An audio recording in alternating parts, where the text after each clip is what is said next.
Mary Whittow joins me now, and you've been talking to the forum today, Mary, on looking at how to fund the transition. So you're from Anthesis, a consultant there, and you have looked at soil health as a measure to look at the possibilities for funding and put some numbers on it. So how was your message received at the forum today, and what did you have to say?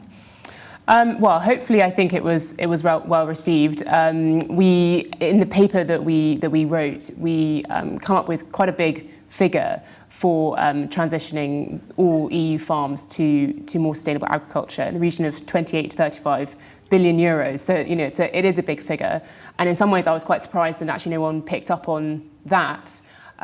So I suppose that was a good reception.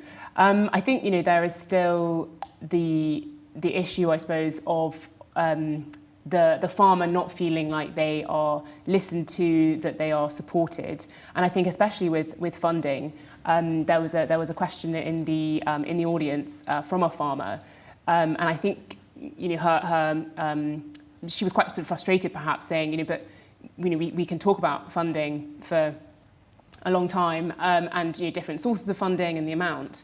But how are you actually going to make sure the cost doesn't sit on the farmer?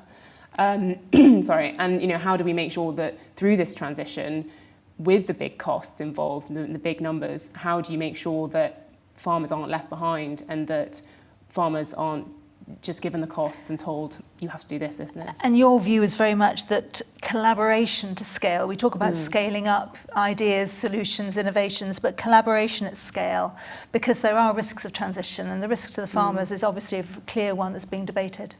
Yeah, absolutely. So one of our key messages in the paper is that collaboration is very much a key thing of the transition, especially with funding. And through our research, we talked to quite a lot of different funders, whether it's private funders or potentially industry or philanthropic funding. And I think one of the key issues is risk. This is a huge risk. We don't really know what the outcome is. What are they investing in? Yes, sustainable agriculture, but that has many different forms. It's very multifaceted.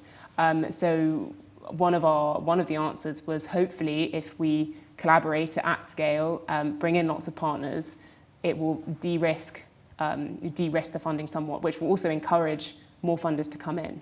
So hopefully it will help. Well, thank you. And thank you for the hopeful message. But thanks very much for sharing with us today. Well, thank you very much. It's been a great experience.